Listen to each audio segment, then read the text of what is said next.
प्यारे बच्चों, क्लास 6 की साइंस की क्लास में आप सबका स्वागत है बच्चों। और हम पढ़ रहे थे इकाई 2 पदार्थ एवं पदार्थ के समूह। बच्चों, हम लोगों ने अभ्यास प्रश्न करना स्टार्ट कर दिया था और क्वेश्चन नंबर 2 यानी रिक्त स्थानों की पूर्ति तक जो है वो हम लोगों ने प्रश्न हल किए हैं।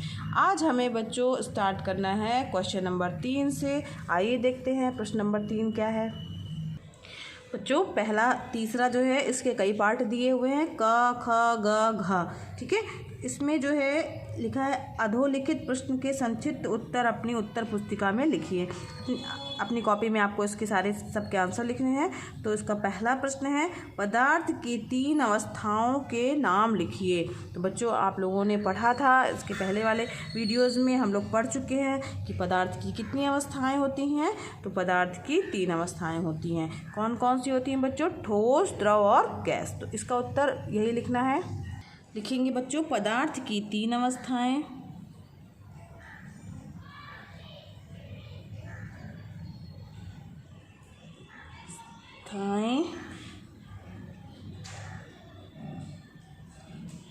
होती हैं। कौन कौन सी?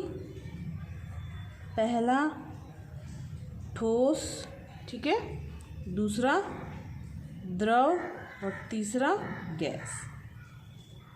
इन तीनों के बारे में हम लोगों ने डिटेल से पढ़ा है। ठोस पदार्थ किन्हें कहते हैं, द्रव पदार्थ किन्हें कहते हैं और गैसीय पदार्थ किन्हें कहते हैं। अब अगला क्वेश्चन देखते हैं क्या है बच्चों।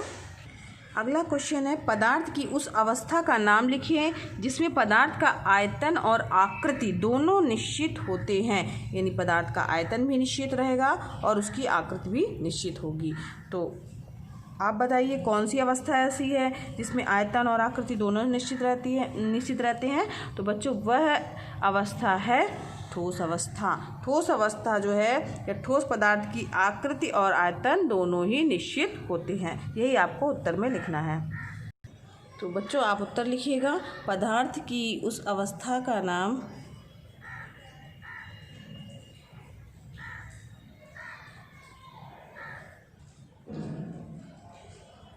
ठोस है जिसमें पदार्थ का आयतन और आकृति दोनों निश्चित होते हैं। ठीक है, निश्चित होते हैं।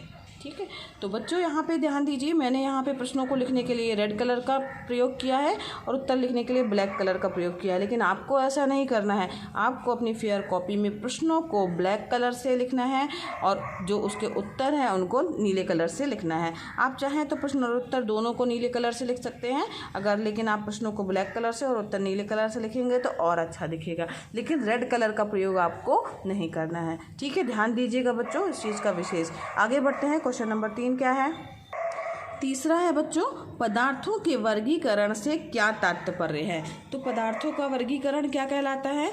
तो हम लोगों ने पढ़ा है बच्चों, वस्तुओं को उनके सामान्य लक्षण के आधार पर जो है अलग अलग हम समूह में बांटते हैं। तो यह अलग अलग समूहों में बांटने की प्रक्रिया क्या कहलाती है? वर्गीकरण कहलाती है। इसी को आपको अपने शब्दों में लिखना है कि वर्गीकरण क्या है। तो इसका उत्तर देखते हैं क्या होगा। बच्चों, हम लोगों ने पढ़ा था कि वर्गीकरण के लिए आवश्यकता जो है, तो इसमें देखिए यहाँ पे लिखा है जब हम वस्तुओं को उनके विशेष गुणों, उपयोग आदि के आधार पर अलग अलग समूहों में रखते हैं तब उनकी पहचान आसानी से की जा सकती है। वस्तुओं को उनके सामान्य लक्षणों के आधार पर अलग अलग समूह में व्यवस्थित करने की प्रक्रिया को या क्रिया को वर्गीकरण कहते हैं। ठीक है, तो यहाँ पर जो है आप इसका उत्तर लिख लीजिएगा। ये उत्तर लगभग यहाँ से विशेष गुणों को ये लिखा है, यहाँ से भी कर सकते हैं। किसी वस्तु की पहचान उसके आकार, बनावट, रंग, प्रयोग आदि के आधार पर की जाती है। जब हम वस्तुओं को उनके विशेष, यहीं से लिखिए, जब हम वस्तुओं को उनके विशेष गुणों, उपयोग आदि के आधार पर अलग अलग समूहों में रखते हैं तब उनकी पहचान आसानी से की जा सकती है। वस्तुओं को उनके सामान्य लक्षणों के आधार पर अलग अलग समूह में व्यवस्थित करने की क्रिया को वर्गीकरण कहते हैं। तो आपको यही लिखना है बच्चों। तो इसका उत्तर क्या लिखेंगे कि जब हम वस्तुओं को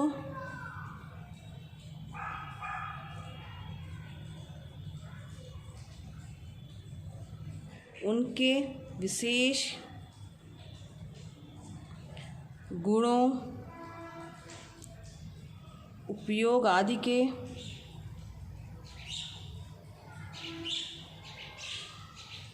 आधार पर अलग अलग समूहों में रखते हैं, तब उनकी पहचान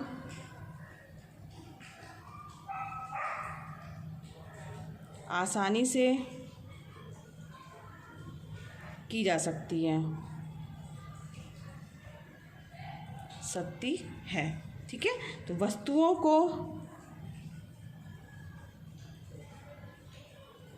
उनके सामान्य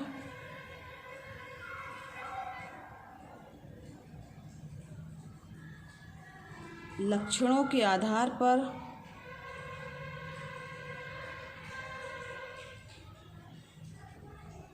अलग अलग समूह में व्यवस्थित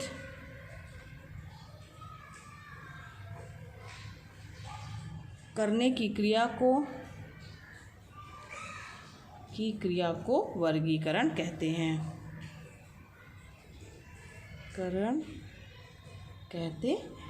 ठीक है, ये इसका उत्तर हो गया। आइए आगे बढ़ते हैं। अगला प्रश्न है बच्चों, पारभासी किसे कहते हैं? पारभासी तो ये हम लोगों ने प्रयोग करके भी देखा था और इसके बारे में हम लोगों ने प्रयोग से जाना था कि जिन पदार्थों के द्वारा आंशिक रूप से या धुंधला आर पार देखा जा सकता है वे क्या कहलाते हैं? पारभासी कहलाते हैं। हाँ, तो पारदर्शी 3 वर्ड हम लोगों ने पढ़ा था पारदर्शिता के आधार पर, पारदर्शी, अपारदर्शी और पारभासी बच्चों। तो पारदर्शी जिससे पूरा आर पार देखा जा सकता है, अपारदर्शी यानी जिससे बिल्कुल नहीं देखा जा सकता है, और जिनसे आंशिक रूप से या धुंधला जो है आर पार देखा जा सकता है वे क्या कहलाते हैं बच्चों? पारभासी कहलाते हैं। जैसे तेल लगा हुआ कागज़, पेंट लगा हुआ कागज़, तो ये जो है वो पारभासी हैं। आइए इसका उत्तर लिखते हैं। जिन पदार्थों के या वे पदार्थ जिनके द्वारा धुंधला या आंशिक रूप से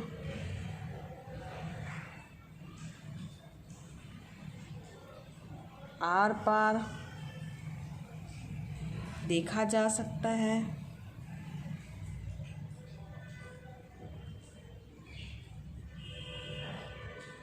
वे पारभासी कहलाते हैं। ठीक है, और इसके बाद एग्जाम्पल दे दीजिए। जैसे क्या हो गया? तेल लगा कागज़ हो गया,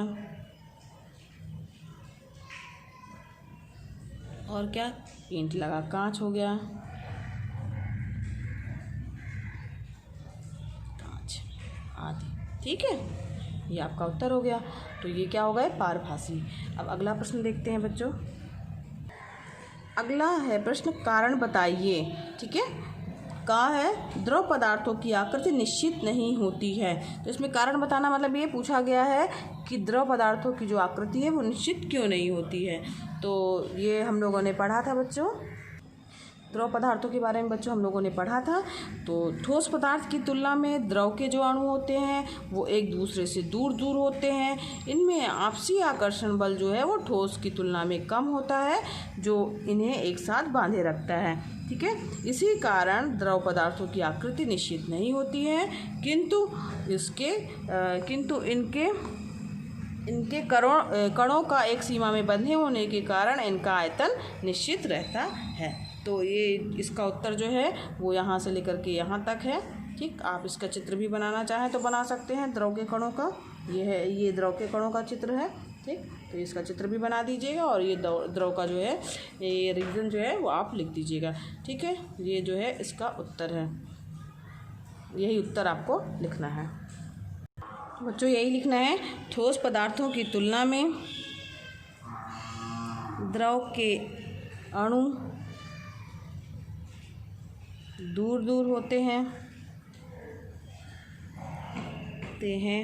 इनमें आपसी आकर्षण बल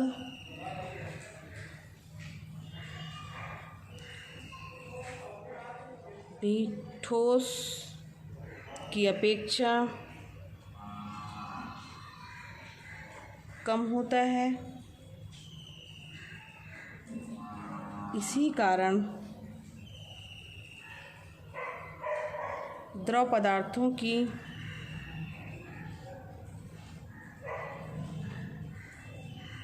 आकृति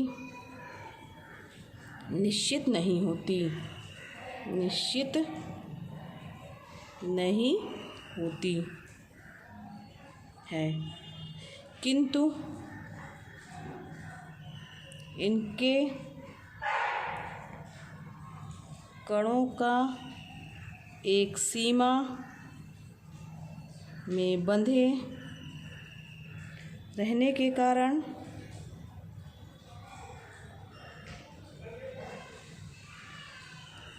इनका आयतन निश्चित होता है, निश्चित होता है। ये हो गया इसका उत्तर बच्चों। ठीक है, तो फिर कॉपी में आप लिख लीजिएगा। आगे बढ़ते हैं। अगला प्रश्न है, जल से भरा गिलास खाली गिलास की अपेक्षा भारी होता है। तो जल से भरा हुआ गिलास जो है वो खाली गिलास की अपेक्षा भारी होता है। क्यों ऐसा? क्योंकि जो जल से भरा गिलास जो है भारी इसलिए लगता है क्योंकि जल से भरा हुआ गिलास जो है वो जल के भार के कारण अधिक लगता है, उसमें पानी भी तो भरा हुआ है, इसलिए वो क्या लगता है? भारी लगता है। खाली गिलास रहेगा तो उसमें तो पानी नहीं भरा हुआ, हवा भरी हुई है। और जो भारी पानी से भरा हुआ गिलास है उसमें पानी भरा हुआ, तो पानी का भी तो कुछ ना कुछ वजन होगा, इसलिए वो भारी लगता है। तो इसका उत्तर लिख लीजिएगा। उत्तर लिखिएगा बच्चों, जल से भरा गिलास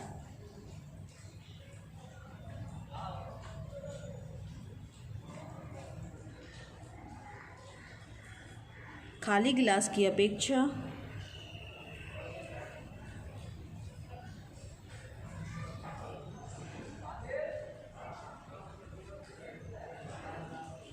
भारी लगता है,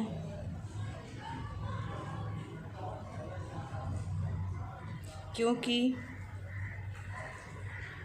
जल से भरा गिलास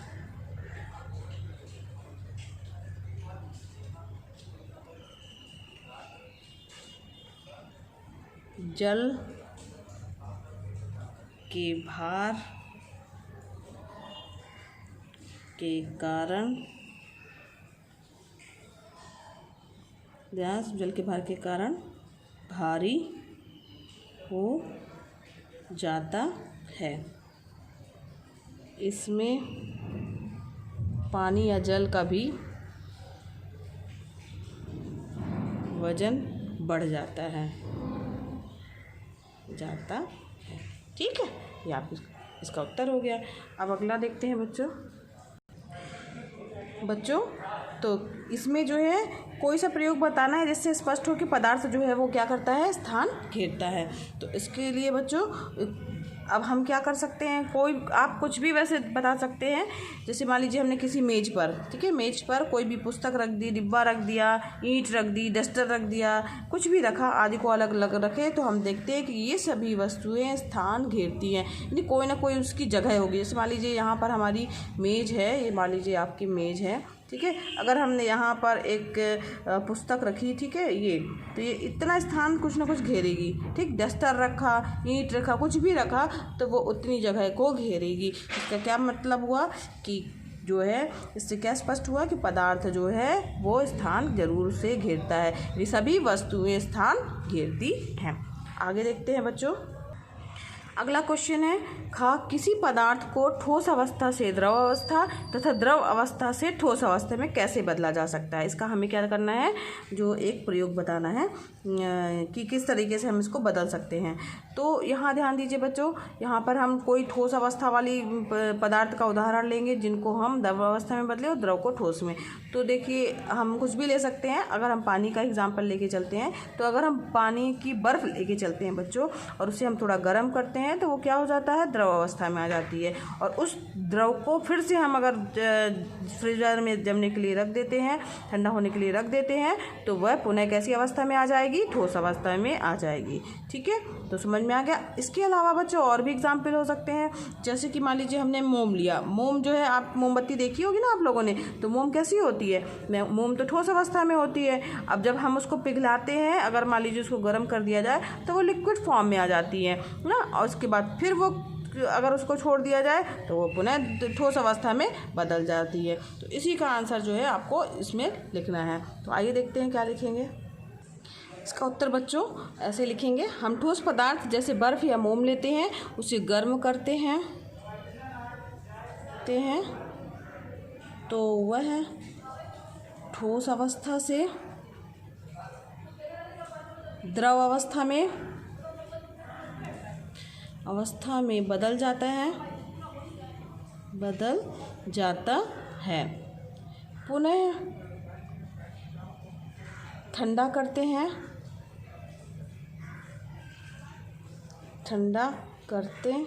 हैं तो वह द्रव अवस्था से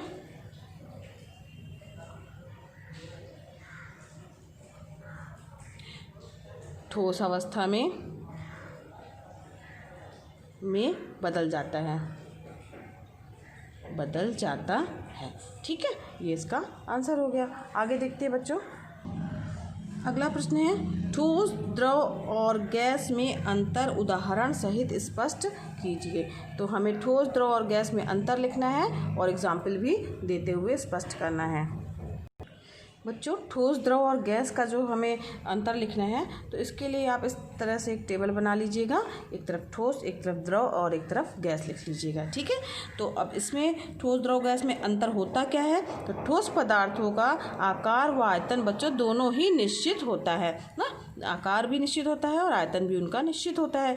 लेकिन जो द्रव पदार्थ होते हैं उनका आकार जो रहता है वो अनिश्चित होता है, यानी जिस बर्तन में हम डालते हैं उसी का आकार वो ले लेते हैं। जैसे पानी हमने किसी ग्लास में डाला या किसी भगोने में डाला तो वो उसका आकार ले लेगा, किंतु इनका आयतन जो होता है वो क्या होता है? निश्चित होता है। अगर हमने पानी 1 लीटर लिया है तो वो 1 लीटर ही रहेगा। ठीक, तो यानी आकार अनिश्चित, आयतन निश्चित होता है। ठीक है, और जो गैसीय पदार्थ होते हैं तो गैस का ना तो आकार निश्चित होता है ना ही उनका आयतन निश्चित होता है। तो पहला जो पॉइंट होगा, ये तीनों का आपको समझ में भी आ गया होगा बच्चों, ये लिख लीजिएगा। फिर नेक्स्ट पॉइंट है बच्चों कि जो ठोस पदार्थों के अणु जो होते हैं वो बहुत ही पास होते हैं। जो अणु जो होते हैं वो बहुत पास होते हैं, एक दूसरे से हिल डुल नहीं सकते हैं ना, तो इसीलिए इसी के कारण ही बच्चों इनका आकार निश्चित होता है। जबकि जो द्रव पदार्थ होते हैं तो उनके जो अणु होते हैं तो वो ठोस की तुलना में द्रव के अणु जो होते हैं एक दूसरे से दूर होते हैं ना, एक दूसरे से थोड़ा दूर होते हैं, जिसके कारण वो इधर से उधर चले जाते हैं। तभी उनका आकार जो है वो अनिश्चित होता है ना। पानी को अगर किसी बर्तन में डाल रहे हैं तो वो उसी का आकार ले लेता है, क्योंकि उसके अणु जो रहते हैं थोड़ा सा ठोस की तुलना में दूर होते हैं। अब गैस के पदार्थों के बात की जाए तो गैस के अणु जो होते हैं बच्चों वो अपेक्षाकृत बहुत दूर होते हैं। तभी कोई भी गैस होगी वो इधर से उधर जो है वो फैल जाती है, इधर उसका कोई जो है आकार और आयतन निश्चित नहीं होता है, अणु बहुत दूर होते हैं। इसका अगला पॉइंट है बच्चों, तीसरा पॉइंट है कि जो ठोस के अणु में आकर्षण बल जो होता है वो बहुत अधिक होता है, जो एक दूसरे को अणुओं को आपस में बांधे रखता है। इसी कारण उनका आकार और आयतन दोनों निश्चित होता है। और जो द्रव के अणु होते हैं उसमें आकर्षण बल जो रहता है वो ठोस की तुलना में कम होता है। ठीक है, और जो गैस के अणु होते हैं, गैसीय पदार्थों में आकर्षण बल ना के बराबर होता है। तो तीसरा पॉइंट ये जो लिखा हुआ है बच्चों, ये आपको लिख लेना है फेयर कॉपी में, गैसीय पदार्थ में आकर्षण बल ना के बराबर होता है। अब अगला पॉइंट देखते हैं बच्चों, चौथा पॉइंट है इसका, जो कि हमारा लास्ट पॉइंट है, ठोस पदार्थों का। इसमें एग्जाम्पल भी लिखा है ना, प्रश्न में दिया हुआ है कि एग्जाम्पल दे करके आपको बताना है। तो ठोस पदार्थों के उदाहरण के में कौन कौन से आएंगे? कुछ भी ठोस पदार्थों का आप उदाहरण दे दीजिए। ईंट हो गया, कांच हो गया, लकड़ी आदि हो गया, ये ठोस पदार्थों के उदाहरण है। और द्रव पदार्थों के उदाहरण एग्जाम्पल कौन कौन से होंगे? तो द्रव में लिक्विड फॉर्म कौन कौन सा होता है? तो दूध हो गया बच्चों, पानी हो गया, तेल हो गया, ये सब कैसे पदार्थ हैं? द्रव पदार्थ हैं। गैसीय पदार्थों के उदाहरण, गैसों के कौन कौन से उदाहरण होंगे? तो वायु हो गई, धुआं हो गया, ये सब क्या है बच्चों? गैसीय पदार्थों के उदाहरण है। ठीक है, तो बच्चों आज के लिए बस इतना ही। और इसके आगे के प्रश्न बच्चों हम नेक्स्ट वीडियो में हल करेंगे, नेक्स्ट अपनी क्लास में हल करेंगे। और मेरा पढ़ाना बच्चों आपको पसंद आ रहा हो तो मेरे वीडियो को लाइक कीजिए। अगर आपने अभी तक बच्चों मेरे चैनल को सब्सक्राइब नहीं किया है तो मेरे चैनल को सब्सक्राइब भी कीजिए, और ताकि आपको मेरे नए वीडियोज़ मिलते रहें। और प्यारे बच्चों, ये एकदम निःशुल्क है ऑनलाइन क्लासेस, इसलिए दूसरे बच्चों को शेयर कीजिए ताकि वो भी इसका लाभ ले सकें। धन्यवाद बच्चों, मिलते हैं नेक्स्ट क्लास में।